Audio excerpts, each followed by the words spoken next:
The Telltale Heart. True. Nervous, very, very dreadfully nervous I had been and am, but why will you say that I am mad? The disease had sharpened my senses, not destroyed, not dulled them. Above all was the sense of hearing acute. I heard all things in the heaven and in the earth. I heard many things in hell. How then am I mad? Hearken and observe how healthily, how calmly I can tell you the whole story. It is impossible to say how first the idea entered my brain, but once conceived it haunted me day and night. Object there was none, passion there was none. I loved the old man. He had never wronged me. I think it was his eye. Yes, it was this. He had the eye of a vulture, a pale blue eye, with a film over it. Whenever it fell upon me, my blood ran cold, and so by degrees, very gradually, I made up my mind to take the life of the old man, and thus rid myself of the eye forever. Now this is the point. You fancy me mad. Madmen know nothing. But you should have seen me.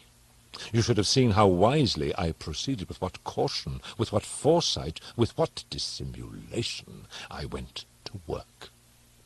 I was never kinder to the old man than during the whole week before I killed him.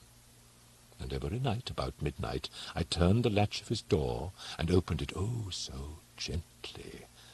And then, when I had made an opening sufficient for my head, I put in a dark lantern, all closed, so that no light shone out. And then I thrust in my head. Oh, you would have laughed to see how cunningly I thrust it in. I moved it slowly, very, very slowly, that I might not disturb the old man's sleep. It took me an hour to place my whole head within the opening so far that I could see him as he lay upon his bed. Now, would a madman have been so wise as this? And then, when my head was well in the room, I undid the lantern cautiously, oh, so cautiously, for the hinges creaked. I undid it just so much that a single thin ray fell upon the vulture eye. And this I did for 7 long nights, every night just at midnight. But I found the eye always closed, and so it was impossible to do the work. For it was not the old man who vexed me, but his evil eye. And every morning when the day broke, I went boldly into the chamber and spoke courageously to him, calling him by name in a hearty tone, and inquiring how he had passed the night. So you see, he would have been a very profound old man indeed to suspect that every night just at 12 I looked in upon him while he slept. Upon the 8th night I was more than usually cautious in opening the door. A watch's minute hand moves more quickly than did mine.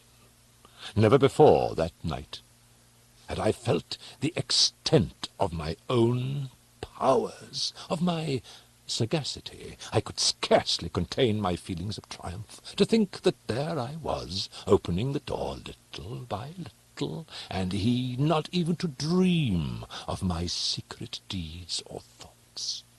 I fairly chuckled at the idea, and perhaps he heard me, for he moved on the bed suddenly, as if startled. Now you may think that I drew back, but no.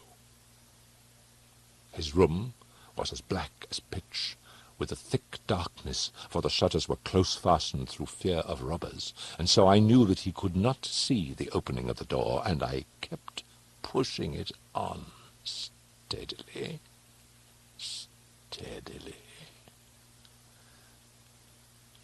I had my head in and was about to open the lantern when my thumb slipped upon the tin fastening, and the old man sprang up in bed, crying out, "Who's there?" I kept quite still and said nothing. For a whole hour. I did not move a muscle, and in the meantime I did not hear him lie down. He was still sitting up in the bed, listening, just as I have done night after night, hearkening to the death watches in the wall. Presently I heard a slight groan, and I knew it was the groan of mortal terror.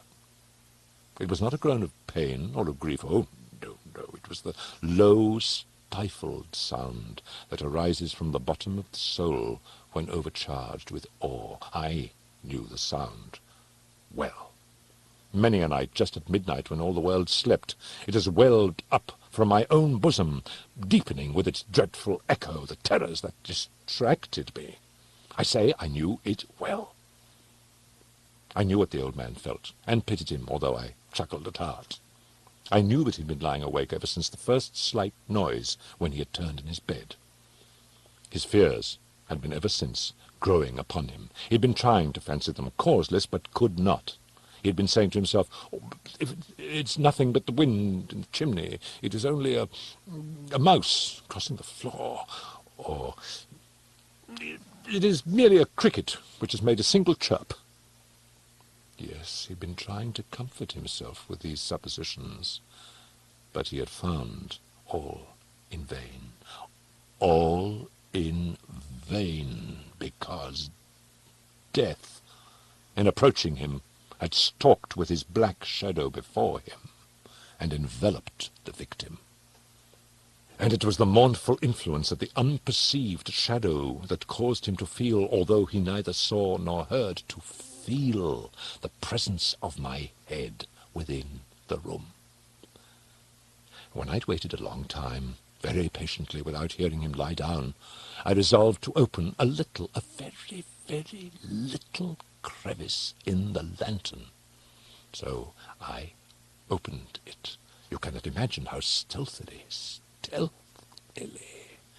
until at length a single dim ray, like the thread of a spider, shot out from the crevice and fell full upon the vulture eye. It was open, wide, wide open, and I grew furious as I gazed upon it. I saw it with perfect distinctness, all a dull blue, with a hideous veil over it that chilled the very marrow in my bones. But I could see nothing else of the old man's face or person, for I had directed the ray, as if by instinct, precisely upon the damned spot. And have I not told you that what you mistake for madness is but over-acuteness of the senses? Now I say there came to my ears a low, dull, quick sound, such as a watch makes when enveloped in cotton. I knew that sound well, too. It was the beating of the old man's heart. It increased my fury, as the beating of a drum stimulates the soldier into courage. But even yet I refrained and kept still. I scarcely breathed. I held the lantern motionless. I tried how steadily I could maintain the ray upon the eye. Meantime, the hellish tattoo of the heart increased. It grew quicker and quicker and louder every instant. The old man's terror must have been extreme. It grew louder, I say, louder every moment. Do you mark me well? I have told you that I am nervous. So I am. And now, at the dead hour of the night, amid the dreadful silence of that old house, so strange a noise as this excited me to uncontrollable terror. Yet for some minutes longer I refrained, and stood still. But the beating grew louder, louder. I thought the heart must burst, and now a new anxiety seized me. The sound would be heard by a neighbour. The old man's hour had come. With a loud yell, I threw open the lantern and leaped into the room. He shrieked once only. In an instant I dragged him to the floor and pulled the heavy bed over him. I then smiled gaily to find the deed so far done, but for many minutes the heart beat on with a muffled sound. This, however, did not vex me. it would not be heard through the wall. At length it ceased. The old man was dead. I removed the bed and examined the corpse. Yes, he was stone dead. I placed my hand upon the heart and held it there many minutes. There was no pulsation. He was stone dead. His eye would trouble me no more. If still you think me mad, you will think so no longer when I describe the wise precautions I took for the concealment of the body. The night waned, and I worked hastily, but in silence. First of all, I dismembered the corpse. I cut off the head and the arms and the legs. I then took up 3 planks from the flooring of the chamber and deposited all between the scantlings. I then replaced the boards so cleverly, so cunningly, that no human eye, not even his, could have detected anything wrong. There was nothing to wash out, no stain of any kind, no blood spot whatever. I'd been too wary for that. A tub had caught all. When I'd made an end of these labours, it was 4 o'clock, still dark as midnight. As the bells sounded the hour, there came a knocking at the street door. I went down to open it with a light heart, for what had I now to fear? There entered 3 men, who introduced themselves with perfect suavity as officers of the police. A shriek had been heard by a neighbour during the night. Suspicion of foul play had been aroused. Information had been lodged at the police office, and they, the officers, had been deputed to search the premises. I smiled, for what had I to fear? I bade the gentleman welcome. The shriek, I said, was my own, in a dream. The old man, I mentioned, was absent in the country. I took my visitors all over the house. I bade them search well. I led them at length to his chamber. I showed them his treasures, secure, undisturbed. In the enthusiasm of my confidence, I brought chairs into the room and desired them here to rest from their fatigues, while I myself, in the wild audacity of my perfect triumph, placed my own seat upon the very spot beneath which reposed the corpse of the victim. The officers were satisfied. My manner had convinced them. I was singularly at ease. They sat, and while I answered cheerily, they chatted of familiar things. But ere long I felt myself getting pale, and wished them gone. My head ached, and I fancied a ringing in my ears. But still they sat, and still chatted.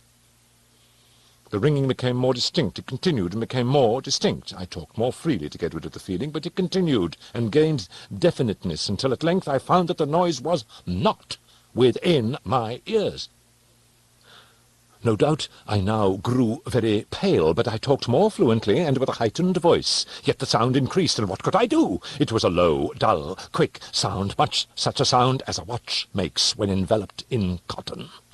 I gasped for breath, and yet the officers heard it not. I talked more quickly, more vehemently, but the noise steadily increased. I arose and argued about trifles in a high key and with violent gesticulations, but the noise steadily increased. Why would they not be gone? I paced the floor to and fro with heavy strides, as if excited to fury by the observations of the men, but the noise steadily increased. Oh, God, what could I do? I foamed, I raved, I swore. I swung the chair upon which I had been sitting and grated it upon the boards, but the noise arose over all and continually increased. It grew louder, louder, louder!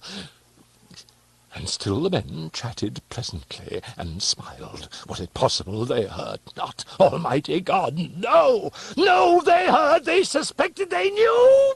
They were making a mockery of my horror. This I thought, and this I think.